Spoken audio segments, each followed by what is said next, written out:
ଓଡ଼ିଶା ଉପରେ trough line ସକ୍ରିୟ 11 ଜିଲ୍ଲାରେ ବିଜୁଳି ଘଡ଼ଘଡ଼ି ସହ ପ୍ରବଳ ବର୍ଷିବ। କ'ଣ ରହିଛି ଆଜିର ପାଣିପାଗ ଅପଡେଟ୍, ଚାଲନ୍ତୁ ନଜର ପକାଇବା।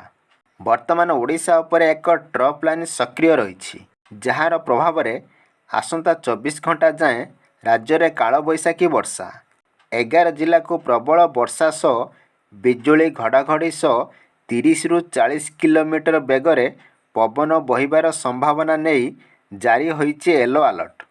ସେହିସବୁ ଜିଲ୍ଲାଗୁଡ଼ିକ ହେଲା କେନ୍ଦ୍ରାପଡ଼ା, ଜଗତସିଂହପୁର, କଟକ, ଖୋର୍ଦ୍ଧା, ପୁରୀ, ନୟାଗଡ଼, ଗଞ୍ଜାମ, ଗଜପତି, ଯାଜପୁର, ଭଦ୍ରକ, ବାଲେଶ୍ୱର।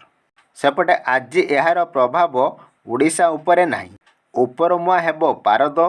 ପଶ୍ଚିମ ଓଡ଼ିଶାରେ ତାପମାତ୍ରା 40 ଡିଗ୍ରୀ ଡେଇଁବ। ଆଜି ବା 11ରୁ 16 ତାରିଖ ପର୍ଯ୍ୟନ୍ତ ସମସ୍ତ ଉପକୂଳ ଜିଲ୍ଲା ଓ ପାର୍ଶ୍ୱବର୍ତ୍ତୀ ଅଞ୍ଚଳରେ ଗରମ ଗୁଳୁଗୁଳି ହେବାର ସମ୍ଭାବନା ଥିବାରୁ ଆଞ୍ଚଳିକ ପାଣିପାଗ କେନ୍ଦ୍ର ପକ୍ଷରୁ ଗ୍ରୀଷ୍ମ ପ୍ରଭାବ ନେଇ ଜାରି ହୋଇଛି ୟେଲୋ ଆଲର୍ଟ।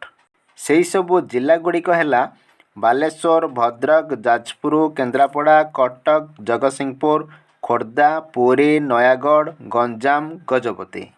ଏଥିସହ ଦିନ ତାପମାତ୍ରା ପ୍ରାୟ 4ରୁ 6 ଡିଗ୍ରୀ ବଢ଼ିବାର ଆକଳନ କରିଛି ପାଣିପାଗ ବିଜ୍ଞାନ କେନ୍ଦ୍ର।